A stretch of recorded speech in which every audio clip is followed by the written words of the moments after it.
गलातियों की पुस्तक उसका पहला अध्याय और 11 से लेकर 15 पदों के बीच में हम इस बात को देखते हैं।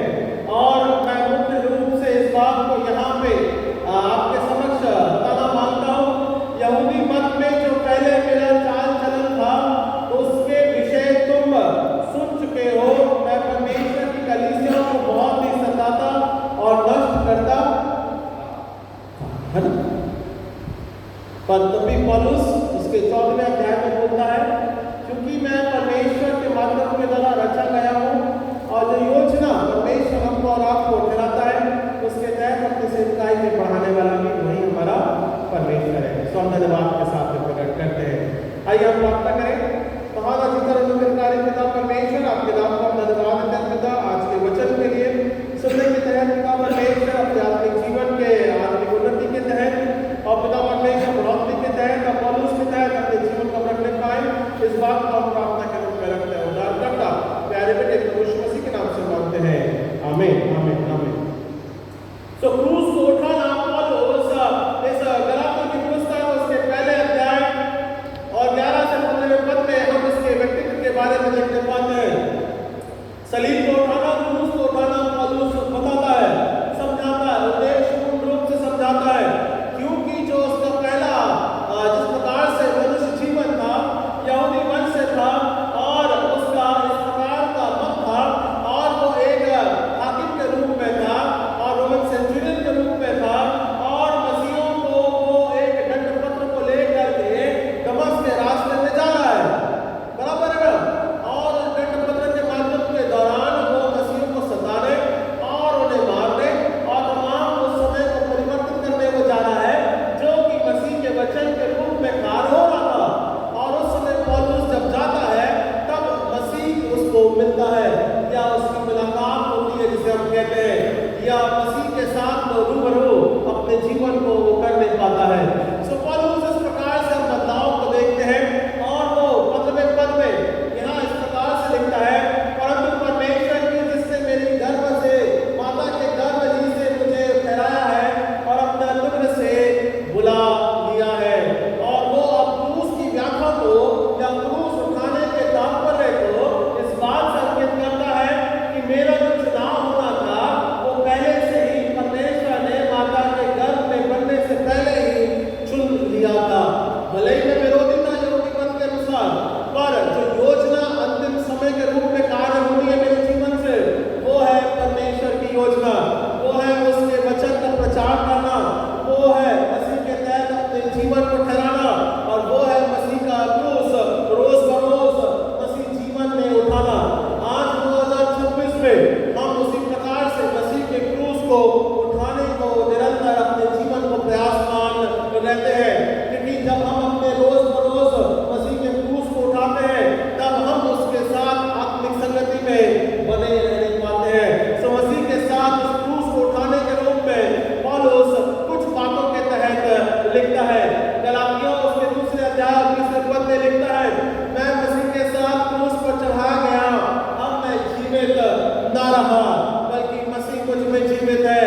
अब मेरा जीवन व्यर्थ नहीं बल्कि अब मसीह ने मेरा जीवन अब साकार हो गया है। अब मैं मसीह के साथ उसके विश्वास की संगति में उस क्रूस उठाने की योग्यता में उस पौलुस अपने व्यक्तित्व को वहां पे रखता है। आइए हम और आप किस प्रकार से मसीह के साथ उसके रोज बरोज मसीह के तहत जीवन को तैयार करते हैं, उसके साथ क्रूस उठाने के तहत अपने जीवन को हम अंकित करने पाते हैं। टिफिन ले जाते हैं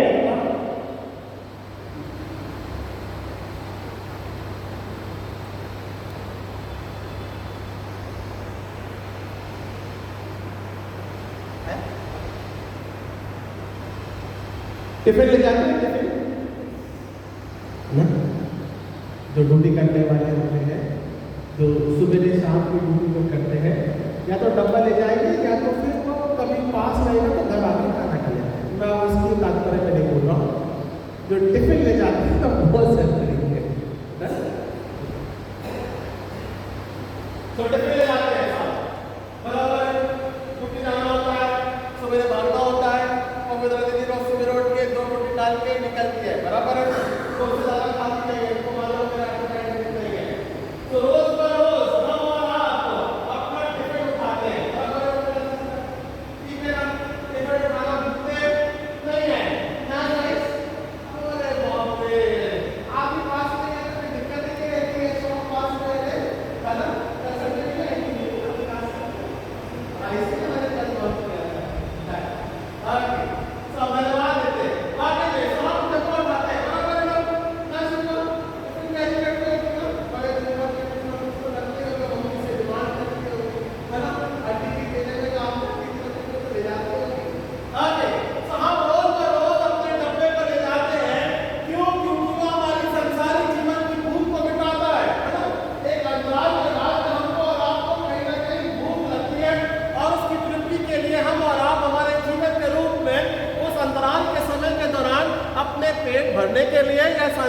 जीवन को सामर्थ्य देने के लिए, कार्य करने के लिए, गति में बढ़ने के लिए हम उस टिफिन को रोज बरोज उठाते हैं।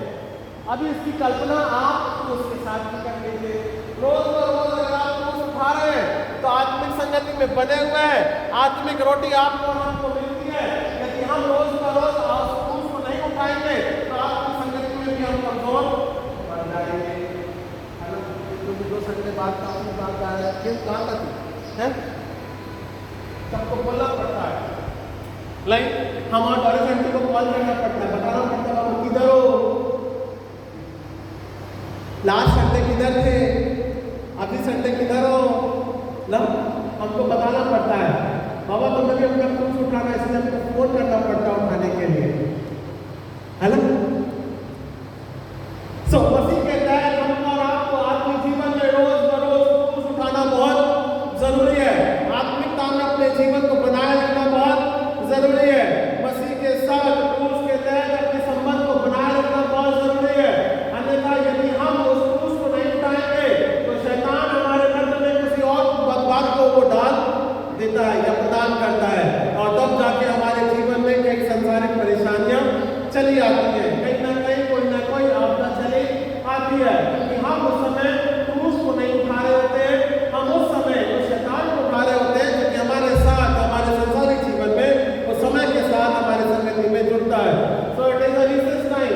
वो उस बात को देखता है कि बाबा ये डब्बा लेकर नहीं आया है, आज ये क्रूस नहीं उठाया है, तो मैं इसके डब्बे में घुस, वो अपने आप को एडजस्ट करता है, बराबर ना चांस, है ना। वो अपने आप को एडजस्ट करता है, बाबा ये आज क्रूस नहीं उठा पाएगा, मैं एडजस्ट हो जाता हूँ उसके साथ में, आज ये मुझे उठा लेगा। तो हमको और आपको मसीह जीवन के तहत है, क्योंकि पौलुस इस बात को मिशनरी जर्नी के दौरान या सेवकाई के रूप में वो मसीह के साथ क्रूस उठाने के बारे में बात कर रहा है, और मसीह के तहत हमारे जीवन को संबंध के बारे में, जोड़ने के बारे में बात कर रहा है।